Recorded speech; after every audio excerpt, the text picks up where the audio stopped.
Good morning everyone. Well, I am Naveen Kumar, the faculty of English. है ना?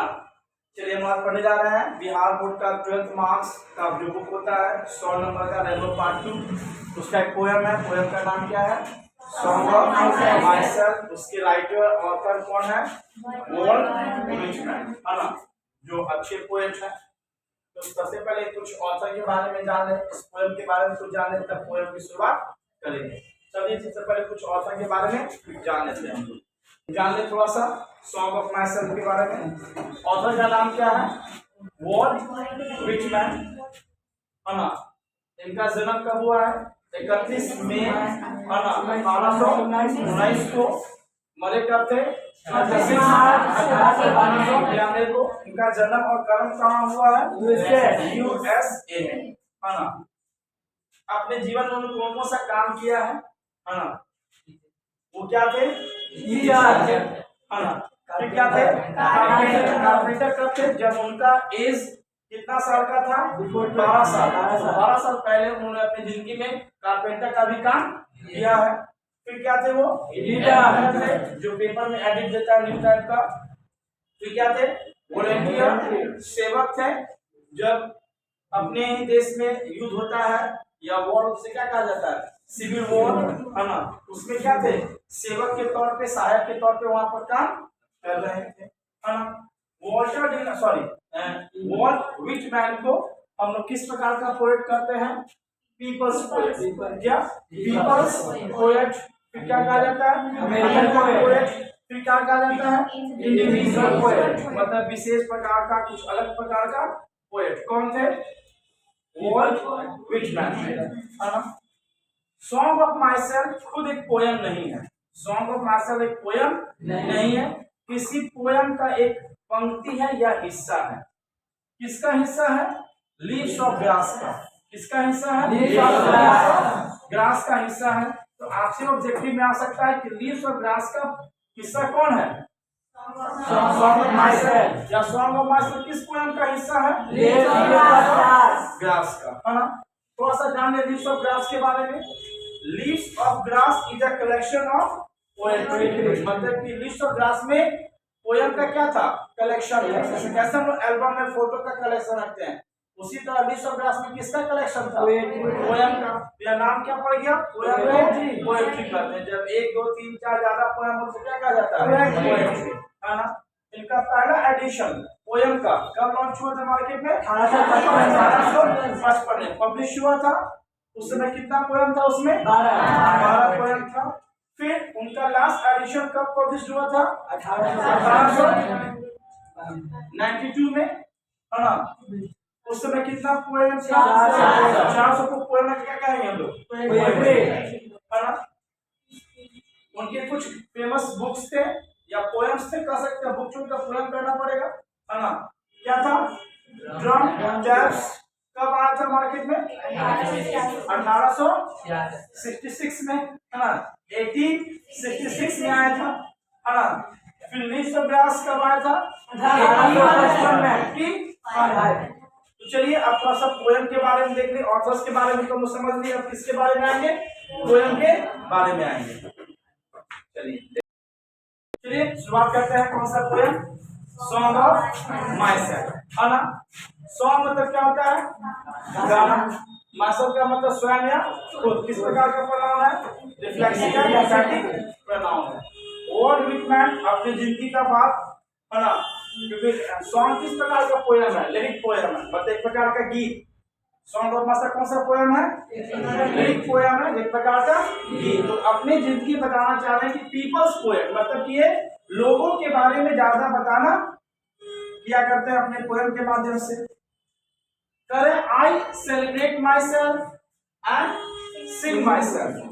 मैं अपनी जिंदगी अपने तरीके से क्या करता हूँ? जीता हूँ, अपने तरीका से सेलिब्रेट करता हूँ।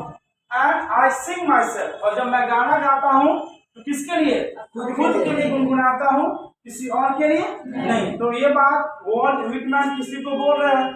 फिर बोले हैं एंड व्हाट आई अज्यूम, मतलब जब मैं जिंदगी अपने तरीका से जीता हूँ, जब मैं गाना अपने तरीका से गाता हूँ, तो जो मुझे एहसास होता है या महसूस होता है वो चीज तुम्हें भी क्या होगा, एहसास होगा या महसूस होगा, है ना। ठीक कहते हैं, for every atom belongings to me, जो कण, जो पार्ट्स ऑफ बॉडी या जो भी हमारे पास है ना, तो जो चीज आज मेरे पास है, अपनी जिंदगी को अपने तरीका से जीने का, गाना खुद के लिए गाने का, तो जो मुझे एहसास हो रहा है आज उस चीज को कर कर, जो आज चीज मेरे पास है, उतना ही अच्छा चीज किसके पास होगा, हमारे पास, है ना। मान लीजिए मैं अपनी जिंदगी अपने तरीका से जी रहा हूँ, तो मेरी जिंदगी में बहुत खुशी आया, तो अगर आप भी मेरे तरीका से जीजिएगा तो आपकी जीवन में क्या आएगा, उतना ही खुशी आएगा। जैसे मान लीजिए अभी शादी कर लिए तो हमारी जिंदगी में क्या आया, वाइफ आया। आप भी शादी कीजिएगा तो आपकी जिंदगी में क्या आएगा, वाइफ आएगा। गलती चुनाव नहीं आएगा लेकिन वाइफ आ जाएगा, है ना। तो जो आज मेरे पास पत्नी है, आने वाले वक्त में आपके पास भी क्या जाएगा, पत्नी आ जाएगा। कोई दिक्कत, 3 लाइन में कोई दिक्कत, 3 लाइन में कोई दिक्कत।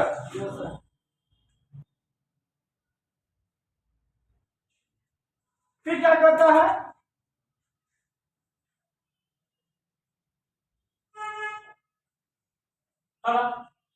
आई loaf and invite my soul, जब कभी भी मैं कहीं पर इधर उधर घूमने के लिए चला जाता हूं, तो जब तक मैं घूमने के लिए कहीं जाता हूं तो मैं अपनी अंतर आत्मा को, अपने सोल को क्या करता हूं, इनवाइट करता हूं कि तुम भी मेरे साथ क्या चलो, चलो eco park, Shivaji park, water park घूम ले, है ना। इनवाइट कर देते हैं। तो I loaf and invite my soul, जब भी मैं घूमने या टहलने के लिए जाता हूं तो मैं अपनी अंतर आत्मा को क्या करता हूं, इनविटेशन मतलब आमंत्रण देता हूं। I lean and loaf at my ease, जब भी लीन मतलब घूमना या टहलना, है ना, या लूफ का मतलब घूमना या टहलना, लूफ का मतलब तो मीनिंग लिखाएगा तो याद नहीं किया।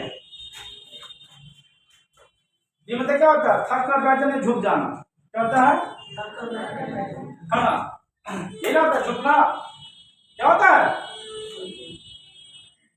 लीन का हिंदी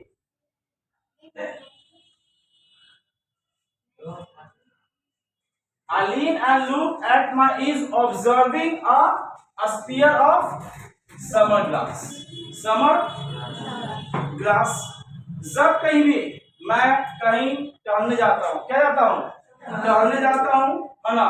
तो टहलने के बाद लीन मतलब झुकना, जरूर लिखा होगा यूट्यूब पर, होगा, है ना। तो जब मैं टहलने के लिए गया, है ना, तो जब टहलने के लिए गया तो टहलने से हम क्या हो जाते हैं, थक जाते हैं, तो थक कर हम लोग क्या जाते हैं, झुक कर, at my is, at my is, है ना। तो हम झुक कर थक जाते हैं, जैसे हम कहीं घूमने के लिए गए, क्या हो गया, थक गए, तो झुक कर हम लोग क्या हो गया, कैसे ना पालथी मार के बैठ जाते हैं। तो कहाँ बैठे, तो उस समय कौन सा मौसम था, गर्मी का मौसम था, तो उस गर्मी के मौसम में क्या था, ग्रास था, है ना। तो मान लीजिए कि हम ग्रास पर चढ़ रहे हैं, मतलब घास पर टहल रहे हैं, है ना। तो उस घास का जो ऊपरी हिस्सा था वो स्फीयर था, मतलब भालानुमा या तीर नुमा था, क्या था, जो हल्का चुभता है, जैसे सुई होता है, चाहे राम जी का तीर देखे होगे या दुर्गा माता का भाला देखे होगे, आगे से क्या रहता है, इस पर क्या नहीं रहता है,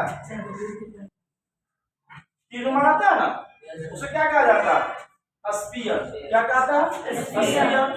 तो जब कभी भी मैं गर्मी के मौसम में घूमने या टहलने के लिए गया, तो मैं जब घास पर चढ़ रहा था तो मैं निरीक्षण करने लगा, क्या करने लगा, ऑब्जर्व, ऑब्जर्व का मतलब क्या होता है, ध्यानपूर्वक केंद्रित करके निरीक्षण करना। तो मैं निरीक्षण करने लगा कि गर्मी का घास स्फीयर क्यों होता है। तो मान लीजिए पैर में चुभ गया, तो क्यों चुभा भाई, तो घास का जो ऊपरी हिस्सा वो क्या होता है, नौकीला या तीरनुमा या भालानुमा होता है ना। कोई दिक्कत इसमें, आगे बढ़े, आगे बढ़े, चलिए फिर क्या कहता है, my turn every atom of my blood, मेरे ब्लड में जो कण है, जो खून है, उस खंड में कौन सा केमिकल है ना, हमारा जीन और every atom of my blood, है ना, मेरे ब्लड का हर एक कण, हर एक परमाणु फॉर्म्ड, उत्पन्न हुआ है, बना है, पैदा लिया है, किससे? फ्रॉम दिस का मतलब क्या? अमेरिका से। मतलब अमेरिका से ही ना उनका जन्म हुआ था। जन्म कहाँ हुआ था? जो आज मेरा रूप देख रहे हो, मेरा ढांचा देख रहे हो, वह ढांचा कहाँ तैयार हुआ है? अमेरिका में। हमने कहाँ का हवा खाया? चाहे एसी हो, चाहे नॉन एसी हो, कूलर हो या फ्रिज का हवा, कुछ भी का हवा खाया, वो भी हवा कहाँ का था? अमेरिका का था। तब कहते हैं world Whitman born here of my parents, है ना, मेरा जन्म तो अमेरिका में ही हुआ था और मेरे माँ बाप का भी जन्म कहाँ हुआ है? ये मतलब अमेरिका में, है ना। born here from parents, और मेरे माँ बाप का कि माँ बाप का भी जन्म कहाँ हुआ है? मतलब मेरे दादा और दादी का भी जन्म कहाँ हुआ है? अमेरिका में। मेरे दादा का भी बाप माँ का जन्म कहाँ हुआ है? अमेरिका में। मतलब कि वर्ल्ड विटमैन का पूरा परिवार का जन्म कहाँ हुआ है? अमेरिका या यूएसए में। तो कंफ्यूजन? आगे बढ़े या कोई सवाल है? आगे बढ़े? पक्का?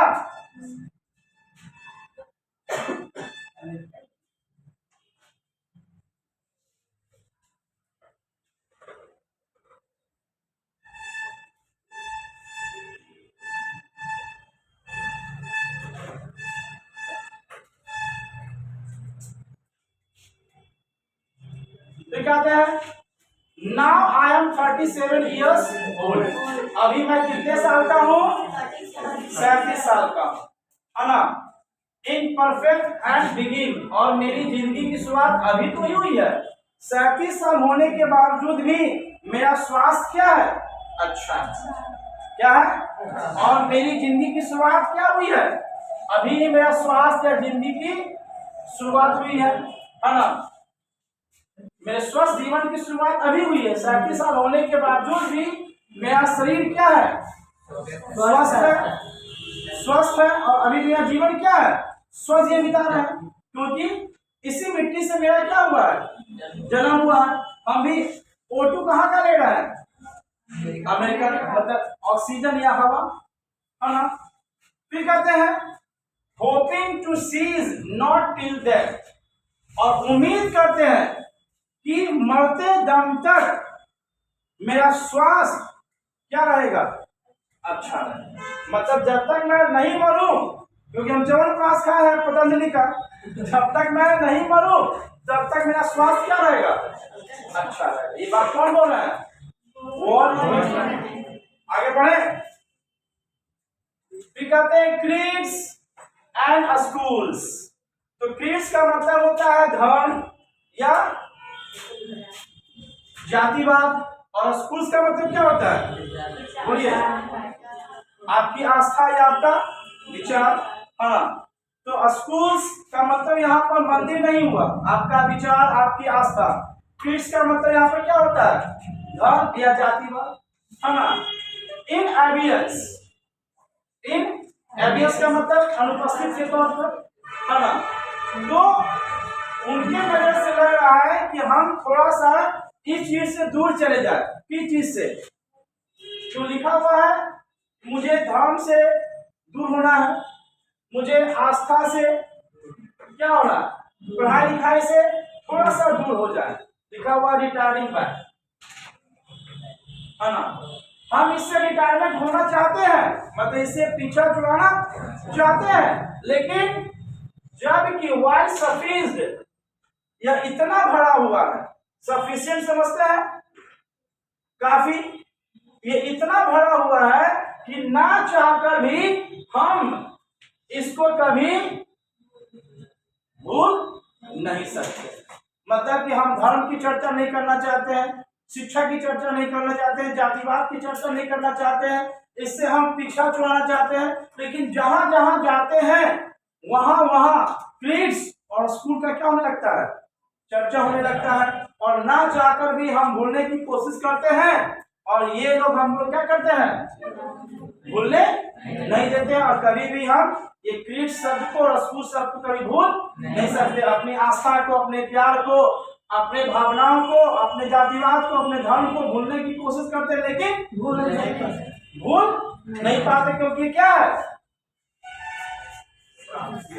सफेद है, ये बहुत ज्यादा क्या है, हर कण कण में, हर जगह की चीज की चर्चा होती है, क्रीड्स का, स्कूल्स का, धर्म का, जात का, शिक्षा का।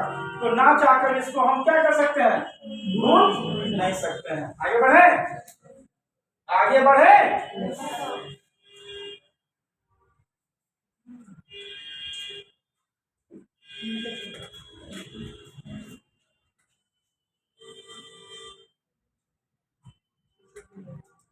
अब क्या है, आई हार्बर, क्या कह रहा है, आई हार्बर फॉर गुड और बैड। मुझे क्या है, विश्वास है, चाहे स्थिति अच्छी हो, चाहे स्थिति खराब हो, मुझे खुद पर क्या है, विश्वास है ना। हार्बर का क्या था, मन में रखना या विश्वास करना, मन रखना या मन में, चाहे आपकी स्थिति अच्छी हो, चाहे आपकी स्थिति खराब हो, मुझे खुद पर क्या रहता है, विश्वास रहता है। क्यों भाई, I permit to speak at every hazard, मुझे अधिकार दिया गया है, क्या दिया गया है, अधिकार दिया गया है ना। एट एवरी हजार्ड, स्थिति खतरनाक पूर्वक क्यों ना हो, डेंजर क्यों ना हो, मुझे अधिकार दिया गया है। परिस्थिति खराब हो, परिस्थिति अच्छी हो, मुझे क्या दिया गया है, परमिशन है ना। I permit to speak at every hazard. स्थिति खराब कितनी हुई, कितनों, हर एक परिस्थितियों में, हर एक खराब स्थितियों में मुझे क्या दिया गया है, अधिकार दिया। क्यों भाई, तो nature without check with original energy, क्योंकि हमारे शरीर में जो एनर्जी है वो क्या है, नेचुरल है, इसमें कोई मिलावट नहीं है। तो परिस्थिति अच्छी भी होगी, परिस्थिति खराब भी होगी, तो मुझे कोई डर भय नहीं है, क्योंकि मेरे पास जो शरीर में ऊर्जा है वो नेचुरल है, क्योंकि हमने कोई भी बनावटी चीज नहीं ध्यान दिया है, जो भी ध्यान दिया है तो नेचुरल चीजों पर। इसलिए हमारे पास जो बॉडी में एनर्जी है वो क्या है, एनर्जी नेचुरल है। इसी कारण से परिस्थिति अच्छी हो या खराब हो, मुझे कोई समस्या नहीं है, और इसी कारण से मुझे अधिकार दिया गया है कि मैं हर एक परिस्थिति में खड़ा होकर क्या करूं, बोलूं। कोई कंफ्यूजन, कोई कंफ्यूजन, कोई डाउट, कोई शक, कोई डाउट, कोई दिक्कत नहीं। चलिए फिर मिलेंगे आपसे अगले वीडियो में, अगला कोई आपके साथ यूट्यूब पे आएंगे। धन्यवाद।